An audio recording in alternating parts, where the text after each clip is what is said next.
అదే కదా. ఇదివరకు వేరే కంట్రీస్కి ఇండియాకి కంపేర్ చేస్తే ఒక కంట్రీ అని చెప్పను స్పెసిఫిక్గా, కానీ అక్కడ ఏంటంటే వీకెండ్ సంపాదన లాగా 5 days వర్క్ చేసి 2 daysలో సంపాదించింది ఖర్చు పెట్టుకోవాలి, నో సేవింగ్స్. మళ్ళీ నెక్స్ట్ సర్వైవ్ అవ్వాలంటే మళ్ళీ 1 week కష్టపడాలి. ఆ సిస్టమ్ ఉండేది.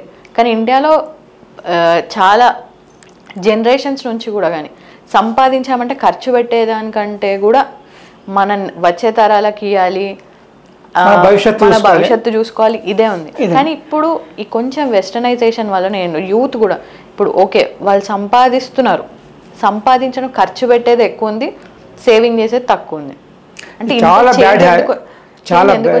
ఇది చాలా బ్యాడ్ హ్యాబిట్. అది ఎట్టి పరిస్థితి కూడా మీ ఖర్చులు ఆదాయం మించకూడదు.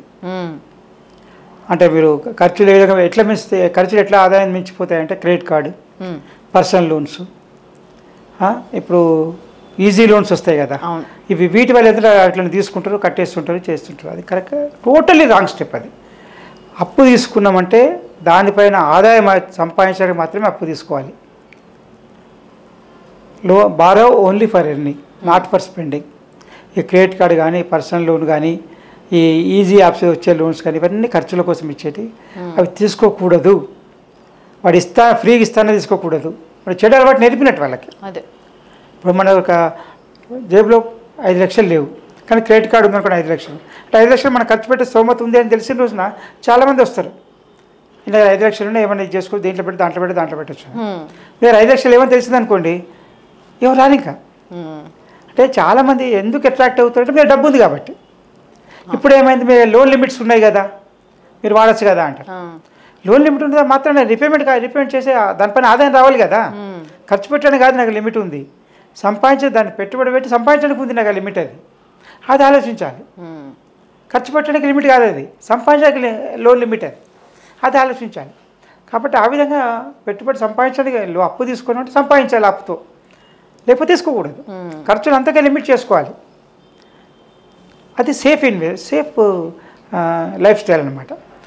అలాగే లోన్స్ ఇస్తున్నారు కదా, మళ్ళీ ఇచ్చేది ఉందా లేదా అని ఖచ్చితంగా ఇవ్వాల్సి ఉంటుంది. మీరు కారు కొన్నారు, 30 లక్షలు కారు కొంటారు, అలా 2 లక్షలు కడతారు, 28 లక్షలు లోన్ తీసుకుంటారు, 2 లక్షలు కట్టాలి కదా.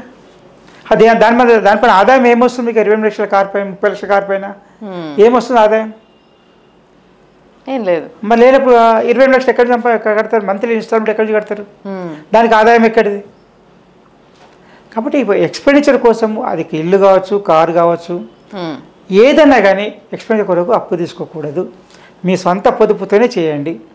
మీరు పర్సనల్ గురించి కారు కొంటే కొనండి, ఎంత పెద్ద కొంటే కొనండి, సంపాదించి కొనండి, అప్పు తీసుకొనొద్దు. ఇల్లు కొనండి కూడా అప్పు తీసుకొని కొనండి, కానీ 50% మీద ఉండాలి.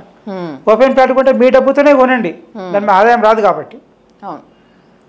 ఇవన్నీ ఆలోచించాలి. Self discipline. అది వాళ్ళు ఇస్తున్నారు కదా అని తీసుకోలేం కదా. ఇప్పుడు విషం అమ్ముతా అంటారు, తీసుకుంటామా?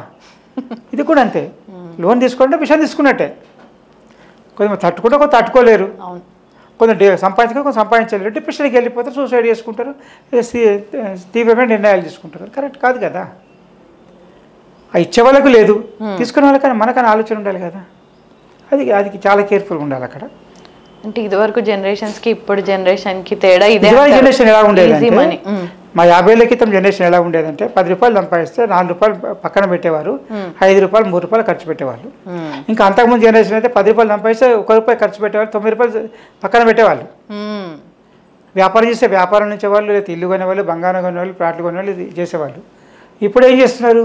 10 రూపాయలు వస్తే 15 రూపాయలు క్రెడిట్, 5 రూపాయలు క్రెడిట్ కార్డు తీసుకొని ఖర్చు పెడుతున్నారు. ఎక్కడ ఉంది సేఫ్టీ? అది వాళ్ళు ఎంత భవిష్యత్తు ఆలోచించి చదువు రాకున్నా కానీ మీ భవిష్యత్తు చదువు వచ్చి ఏం భవిష్యత్తు ఆలోచించారు? అవును, ఇప్పుడు పరిస్థితి అలా. ఇదివరకు అన్ని పాతల ఆస్తులు జనరేషన్స్కి పోతుంటే ఇప్పుడు జనరేషన్స్కి వాళ్ళకే లేదు, కరిగిపోతున్నాయి. మరి ఏం లాభం చెప్పండి? పిల్లలకి ఇచ్చేది ఇది అభివృద్ధి ఎక్కడ ఉంది? అదే అంటారు, నెక్స్ట్ జనరేషన్కి మీరు ఇన్స్టాల్మెంట్ ఇస్తారా, ఇన్వెస్ట్మెంట్ ఇస్తారా డిసైడ్ చేసుకోండి. ఇన్స్టాల్మెంట్ ఇస్తేనేమో వాళ్ళు అచీవ్మెంట్ కట్టుకోవాల్సి వస్తుంది జీవితాంతం. ఇన్వెస్ట్మెంట్ ఇస్తేనేమో దాని మీద వాళ్ళు ఇంకా బిల్డప్ చేస్తారు దాన్ని. ఇది మన సెల్ఫ్ డిసిప్లిన్. అది ఆ సెల్ఫ్ డిసిప్లిన్ లేకపోతే ఇట్లా ఉంటాయి. కాకపోతే వాళ్ళు ఏమనుకుంటారు, మన చుట్టాలు ఏమనుకుంటారు, ఫ్రెండ్స్ ఏమనుకుంటారు, పిల్లలు ఏమనుకుంటారు, పిల్లల ఫ్రెండ్స్ ఏమనుకుంటారు, పేరెంట్స్ వాళ్ళ పిల్లల ఫ్రెండ్స్ వాళ్ళ పేరెంట్స్ ఏమనుకుంటారు, సరౌండింగ్స్ ఏమనుకుంటారు అని అనవసరమైన ఖర్చులు పెడతారు చూడండి. దాన్ని ఫాల్స్ ప్రెస్టీజ్ కొరకు. ఖచ్చితంగా పెద్ద తప్పు అది, చేయకూడదు, ఖచ్చితంగా చేయకూడదు. అదే ఇందాక మీరు చెప్పినట్టు బ్యాక్ దెన్ 50 years బ్యాక్ వాళ్ళ థాట్ ప్రాసెస్ డిఫరెంట్గా ఉంది, వాళ్ళ సేవింగ్స్ డిఫరెంట్గా ఉంది అని చెప్పారు కదా. అంటే దాని నుంచి ఈ ఇప్పుడున్న జనరేషన్స్కి ఎలాంటి ఇన్స్పిరేషన్ తీసుకోవాలి? ఇప్పుడు డబ్బే అప్పుడు మనుషులే, ఇప్పుడు మనుషులే. ఆలోచన ఏంటి, వాళ్ళు భవిష్యత్తు ఆలోచించారు, వీళ్ళేమో భవిష్యత్తు కాదు ప్రస్తుతం సుఖపడితే చాలని చూస్తున్నారు. That is the difference. ఇవాళ సుఖపడితే కరెక్టే, టుడేస్ ఎంజాయ్మెంట్ టుమారోస్ పనిష్మెంట్. ఇవాళ ఎంజాయ్ చేస్తున్నామంటే ఎక్సెస్ ఆఫ్ ఎక్స్పెండిచర్ ఎంజాయ్ చేస్తున్నామంటే రేపు పనిష్మెంట్ అవుతుంది, ఇన్స్టాల్మెంట్ కట్టాల్సింది. అప్పుడు అప్పులు ఇచ్చేవాళ్ళు, అప్పుడు కూడా ఇచ్చేవాళ్ళు, కానీ అప్పుడు ఇచ్చేవాళ్ళు ఏం చూసేవాళ్ళు అంటే దేనికోసం తీసుకుంటారు లోను, పర్సనల్ లోన్ ఇచ్చే, బ్యాంక్ లేకపోయినా పర్సనల్గా ఇచ్చినా కానీ దేనికోసం ఇల్లు కట్టుకుంటావా, లేకపోతే పెళ్లి చేస్తావా, చదువుకో అని ఇచ్చేవాళ్ళు, అడిగిచ్చేవాళ్ళు. ఇప్పుడున్న వాళ్ళకి అది అవసరం లేదు, నాకు వడ్డీ వస్తుందా లేదా అని చూస్తాడు అంతే, రీపేమెంట్ వస్తుందా వడ్డీ వస్తుందా అని చూస్తాడు. అంటే అప్పుడు బాధ్యతమైన లెండింగ్ ఉండేది, ఇప్పుడేమో బాధ్యత రహితమైన లెండింగ్. ఇది బాధ్యత రహితంగా అప్పులు ఇవ్వడం.